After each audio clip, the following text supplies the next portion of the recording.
बहुत सारी बातें कही, मैं उसमें जाना नहीं चाहता हूँ। सारे प्रबुद्ध और राजनीतिक रूप से सक्रिय लोग हैं, वो सारी बात जानते हैं। लेकिन जैसे ही सरकार आई, उस सरकार ने सबसे पहले काम यह किया कि संविधान को ताक पर रखा, संस्थाओं को ताक पर रखा, ईडी और सीबीआई और इनकम टैक्स का उपयोग अपने लोगों के लिए करना शुरू किया और विशेष रूप से कांग्रेस के कार्यकर्ताओं को टारगेट करने की कोशिश की।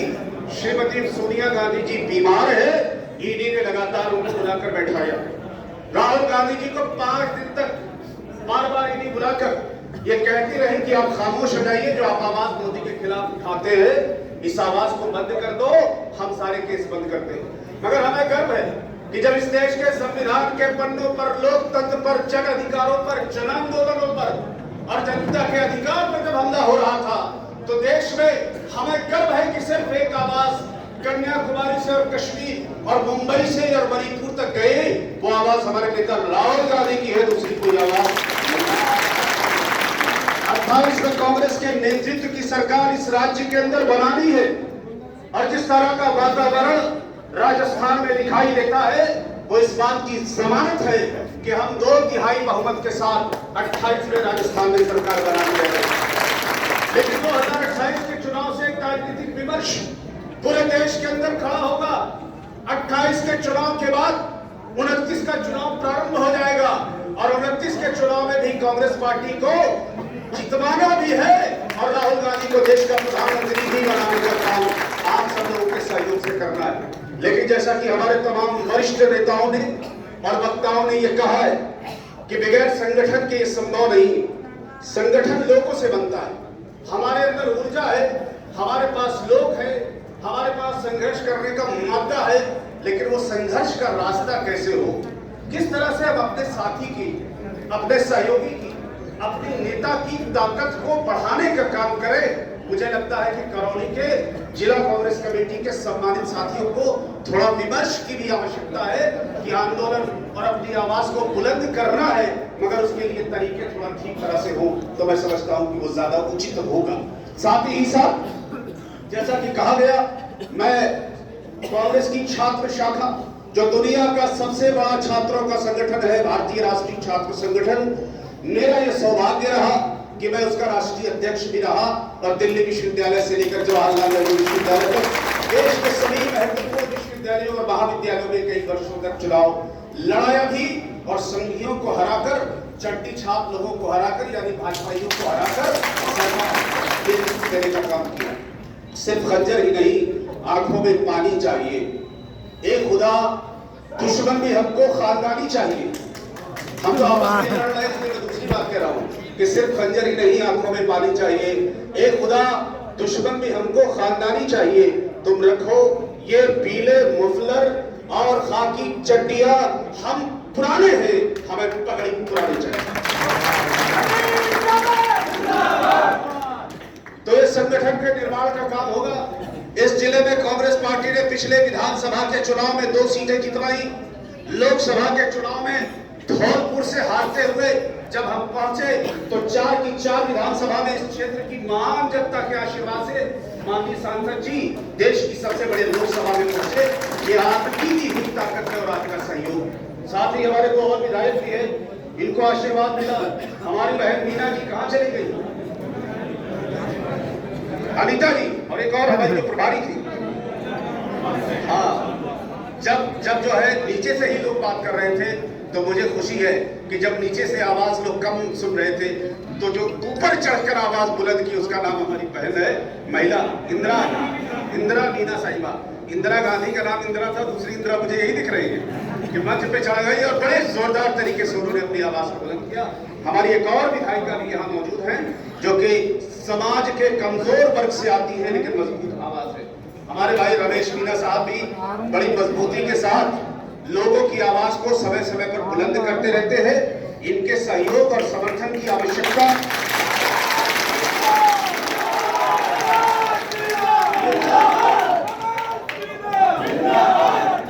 इनको सहयोग और समर्थन आप सब लोगों का मिलता रहता है।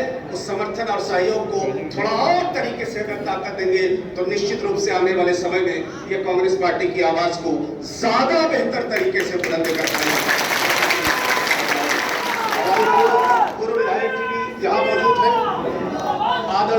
यादव जी भी तशरीफ लाए हैं और हमारे छोटे भाई साजिद साहब और एक मित्र इंजीनियर साहब भी यहाँ पर अलवर से चल के आए हैं। मैं सबका शुक्रिया अदा करता हूँ। साथ ही साथ आप सब लोगों से लगातार बात होगी।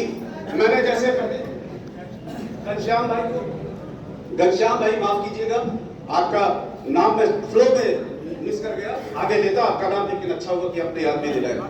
मैं लाखन सिंह जी पूर्व विधायक साहिब, जिला कांग्रेस कमेटी के सम्मानित अध्यक्ष, और मैं देख रहा था कि राजस्थान की असली अगर होगी, ये राजस्थान की पहचान असली है, जूती और धोती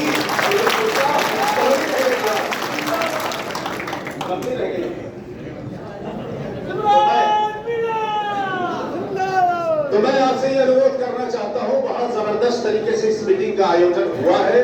मेरा भी ये सौभाग्य रहा है कि दिल्ली विश्वविद्यालय, अन्य विश्वविद्यालयों में और देश में भी जगह जगह काम करने में जहां भी मुझे मौका मिला, कम जगहों पर ऐसी ऊर्जा होती है, उस ऊर्जा को समायोजित करके अगर सही तरह से पार्टी का काम हो जाएगा, सारे नेताओं की उचित हिस्सेदारी सुनिश्चित हो जाएगी, सब आने वाले समय में मिलजुल कर काम करेंगे।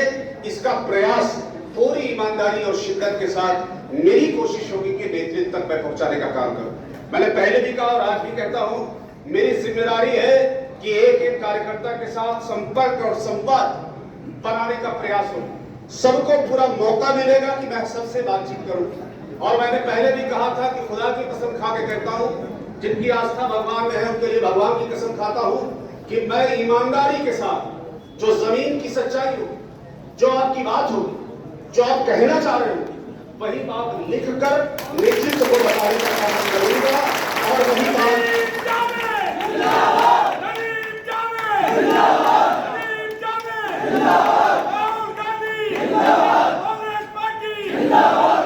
सरकार हमारी आ रही है, लेकिन सरकार हमारी हरियाणा में भी आ रही है। देवेंद्र हुड्डा मेरे हमारे मित्र हैं, भाई हैं, हमने उनके साथ बहुत क्लोजली काम किया। एक कार्यकर्ता कहता था कि कांग्रेस की सरकार आ रही है, नतीजे आए तो पता चला कि सरकार हमारी चली गई। अभी रमेश जी कह रहे थे 50 लाख भारतीय जनता पार्टी और संघ का कार्यकर्ता पूरे देश में घूम रहा है और घूमकर नकली वोट बनाता है, विशेष रूप से शहरी क्षेत्रों में बनाता है। इसलिए कि अगर गांव में बनाएगा तो पता ये चला कि गांव के लोग पहचान लेंगे कि ये कहां से है, मगर शहर के लोगों को पता नहीं होता है। 50 लाख मतदाता घूम रहा है फर्जी वोट लेकर और उसके माध्यम से भाजपा जीत रही है। राजस्थान में कोई कमी नहीं रही है। संगठन मजबूती के साथ चले, संविधान और लोकतंत्र पर हो रहे हम लोग पर लड़ाई आप मजबूती से लड़े, और राहुल गांधी जिस संघर्ष के साथ पूरे हिंदुस्तान के अंदर शाह तानाशाह की राजनीति के खिलाफ मजबूती से खड़े हैं, उनको ताकत देने का काम करौली की महान जनता और कांग्रेस पार्टी का कार्यकर्ता करेगा, ऐसी मैं अपेक्षा करता हूं।